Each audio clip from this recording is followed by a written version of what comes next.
Welcome to the High Ground Podcast. I'm Stevie W, And Callum. and we're doing the Mandalorian watch, and we are now on Chapter 12, The Siege. Opinion? I quite liked it. It was filler, but it's nice to see the Empire again and see Carl Weathers and uh, Gina Carino again as well. I think it was just a sort of. I knew that was going to be a sort of sidetrack episode before he actually does go and find Ahsoka, so I was kind of expecting like a filler episode, but it was harmless enough. But I mean, it was kind of like we've got two fillers now, haven't we? Yeah. So I've got no problem with the filler episodes, and I just want to point out this was actually directed by Carl Weathers, which yeah, and it reminded me of Star Trek Beyond in the sense yeah. that it's focused on the secondary characters, essentially Cara Dune and Grief Karga, and I just thought the child was the child was there for comedic purposes. Oh Mando yeah. was playing second fiddle to them, and I just thought this was like I know I mean it was written by John Favreau, so there is an intention for it, but it felt like Star Trek Beyond. Let's introduce give a little bit of time to the secondary characters before we move on. I mean, this could be that they're going to go darker with the series by you have this fun one, then go. But to me, it just Yeah. it didn't it didn't have the same as the other ones. No. It didn't. And at the moment in the UK, we're showing that it's they've got every Friday. You've got the Mandalorian, and we've got afterwards. We watch the new Agents of Shield season 7, and Mandalorian's always been leagues ahead of Agents of Shield. But Yeah. this one was like I actually enjoyed Agents of Shield season 7 episode 3 more than I actually did this one. So, not saying that Agents of S.H.I.E.L.D. isn't bad. I love Agents of S.H.I.E.L.D. I think it's fantastic. But Mandalorian is usually my highlight of my weekend. This week Yeah, definitely. it was Agents of S.H.I.E.L.D.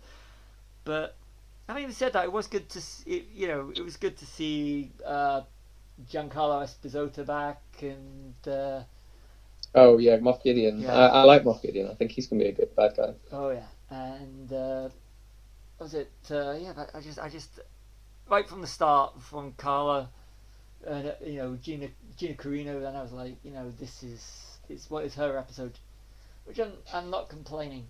But where the other one of the other Imperial officers, what's his name, Doctor Pershing. I'm like Yeah. wondering. I was like, he looks so familiar. He's in American Gods, All right. so that was but it was still good. I mean, even bad episodes, not bad. I mean, it wasn't a bad episode, but yeah, it just didn't live up to my expectations. No, I know what you mean. There was a moment I did like though with Cara Dune where that New Republic pilot from the last episode is talking to her, and they talk about Alderaan, and he says like, "Who did you lose?" And she says, "Everyone," basically. And they play the Resistance March from the sequel trilogy slowly when he gives her the badge. I didn't notice that. I Oh, don't that's know if you pretty cool. noticed that, did you? No, that's No, cool. if you listen back, it's the Resistance theme from the sequel trilogy, but slower. Oh, And I thought nice. that was a nice little sort of bridge between the two. Yeah. I mean, ultimately there is an end game, and it's it's gonna be interesting to see where they go. The only thing that's putting a bit of a dampener on this whole thing at the moment is there is apparently on social media Gina Carino's been putting stuff online which a lot of the fans aren't happy with in All terms right, of such it's as. the masks, people wearing masks, and the anti-mask brigade, Oh, and right. so there's a lot of fans out there saying she should not be in Star Wars and all that rubbish again. I like Gina Carino, so I liked it, yeah. it's just that anytime if you click on anything, why is it that anytime someone posts anything, and this goes across the board, that you always get the people that want to post negative. You It's know, just the nature of social media, isn't it? yeah, it's bad, but yeah, but yeah, I really can't say much more about this episode to be honest. Well, I mean, it was nice. I like to see that she's the marshal now, isn't she, Yeah, of that planet and or that town or whatever. And did Carl Weathers say he was like a judge or a magist magistrate or something. Something like that. He's a lawmaker, sort of thing. Yeah, yeah, and yeah, it was nice to see that sort of that little school as well with the protocol droid doing Yeah. the lessons and stuff like that. It was, I don't know if there's anything like Easter eggy that it says. I might have to listen back again, but I was trying to look for the. It's actually on here now. Teacher droid was. The voice was Catherine Elise Drexler. I thought it sounded like Gwendolyn Christie. yeah, I did a bit as well actually. I think it's just any of the like English, high, well-spoken women sound all alike, don't they?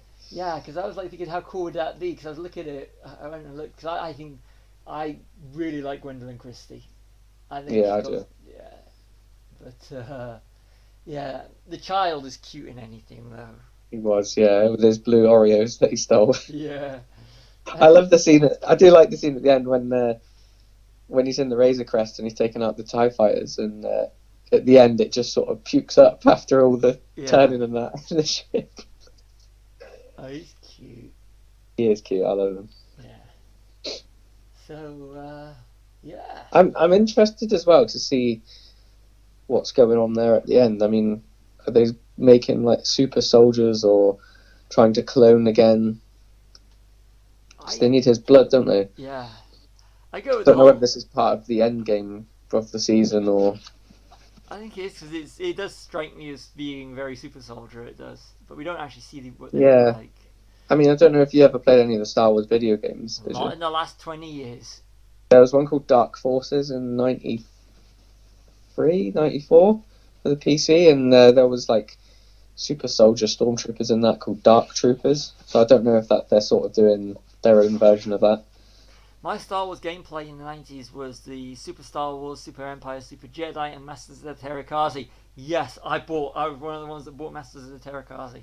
Oh, I think everyone bought it. I think they just didn't realise. They bought it just so that they could unlock Princess Leia in a bikini, be honest. Yeah. Yeah. So, looking forward to this week's one. Yeah, chapter 13, is it? Is it? Yes, chapter 13. Which means with 3 more episodes, I think. Yeah, it ends on September 18th. There's 8 in each, I assume, is there? It's ending on December 18th. Because I saw an advert for Disney Plus, the season finale, Mandalorian, December 18th.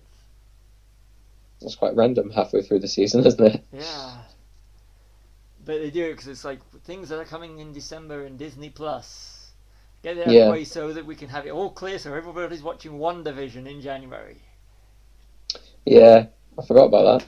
Oh, I'm looking forward to that. But we'll probably end up doing a WandaVision watch or something like that. But Wonder Watch. Yeah. Yeah, you're here, High Grounders, listening to us. We come out, conceive an idea right on the podcast. So, any final words? Well, what would you give it out of 5? We didn't rate it. No, I'm going to say 2. It was all right. I'd give it 2.5. Yeah, it was all right, but it was below average. It was below average, but then again, we set the bar very high for the series. Yeah, definitely. So especially after the opener. Oh yes. So that's episode 12, Mandalorian, chapter 12, The Siege. I'm Stevie W. And Callum. See you in another High Ground podcast.